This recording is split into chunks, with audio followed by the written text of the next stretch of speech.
नमस्ते, सदावत सलीम, मातृभूमि, जय हिंद। दोस्तों शुरू करते हैं आज के डिफेंस समाचारों को।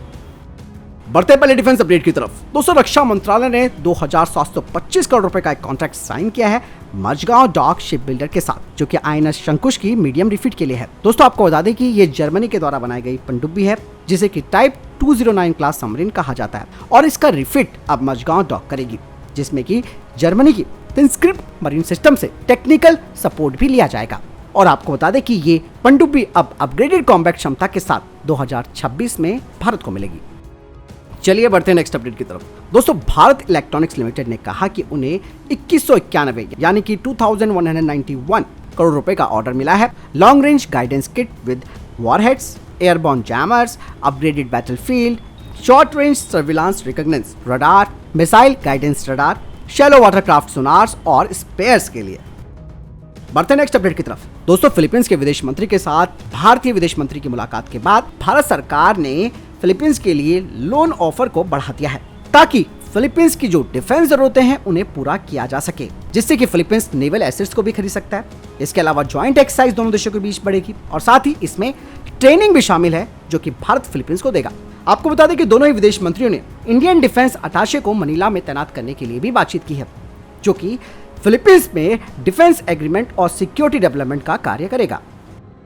दोस्तों बढ़ते हैं नेक्स्ट अपडेट की तरफ।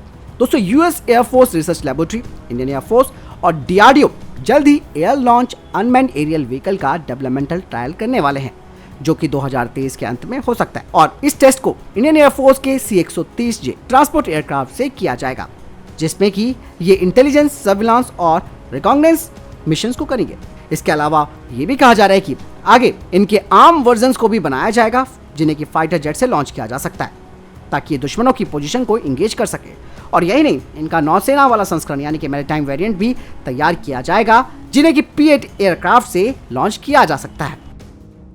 चलिए बढ़ते नेक्स्ट अपडेट की तरफ। दोस्तों भारतीय एयरफोर्स अब जल्द ही पहले तेजस मार्क 1 एयरक्राफ्ट को शामिल करने जा रही है, जिसे मार्च 2024 में डिलीवर किया जाएगा, और इसके बाद HAL 16 एयरक्राफ्ट की डिलीवरी हर साल करेगा, और ये पूरा ऑर्डर 5 सालों में कंप्लीट होगा। दरअसल इंडियन एयरफोर्स 50 और तेजस मार्क 1 एयरक्राफ्ट का ऑर्डर देगी। कहा जा रहा है कि 2024 के अंत में इन ऑर्डरों को HAL को दिया जा सकता है।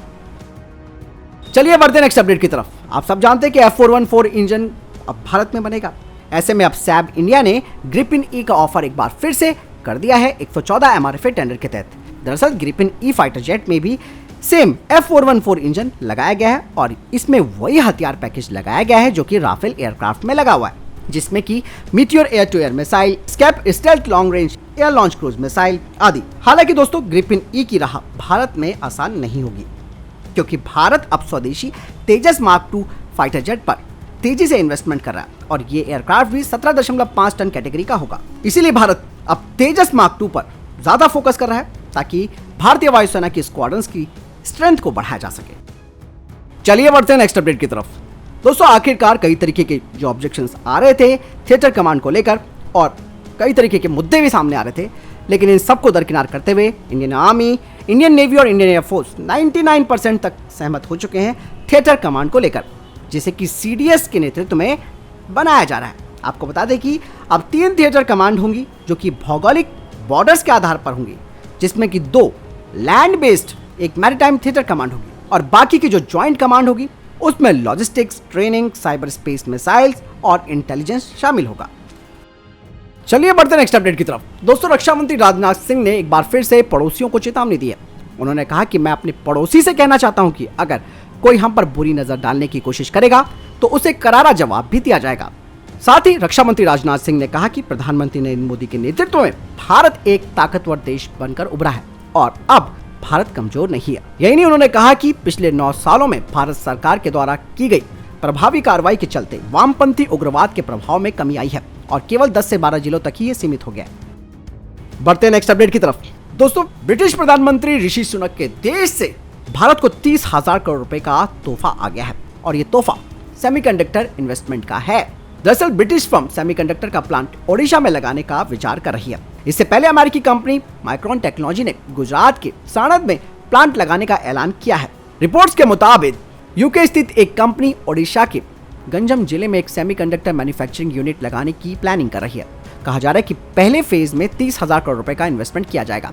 यूके बेस्ड ये कंपनी भारतीय कंपनी के साथ मिलकर राज्य में सेमीकंडक्टर यूनिट स्थापित करने के लिए हाल ही में 26 मार्च को एक एमओयू पर भी साइन कर चुकी है। दरअसल कंपनी को यूनिट स्थापित करने के लिए करीबन 500 से 800 एकड़ जमीन की जरूरत है, जिसके लिए बकायदा कंपनी के अधिकारियों ने कई साइटों का दौरा भी किया। आपको बता दें कि 2 साल के भीतर ये यूनिट स्थापित की जाएगी और करीबन 5,000 लोगों को सीधा रोजगार इससे मिलेगा। साथ ही 2027 तक 2 लाख करोड़ रुपए का निवेश भी यहाँ पर किया जाएगा। आपको बता दें कि ये जो सेमीकंडक्टर यूनिट है वो mobile phone, television set, laptop, air conditioner और एटीएम में उपयोग किए जाने वाले मेमोरी चिप का उत्पादन करेगी। दरअसल भारत सेमीकंडक्टर्स के निर्माण पर आत्मनिर्भर अभी नहीं है, इसीलिए भारत को सालाना 3 लाख करोड़ रुपए सेमीकंडक्टर आयात करने पड़ते हैं। तो फिलहाल दोस्तों ये थे अभी तक के टॉप डिफेंस अपडेट्स। वीडियो के सामने कोई प्रश्न जवाब है, आपको कोई सवाल है, कमेंट सेक्शन में लिखकर जरूर पूछ सकते हैं। मिलता हूं नए वीडियो के साथ, चैनल जरूर सब्सक्राइब कीजिएगा। जय हिंद, वंदे मातरम।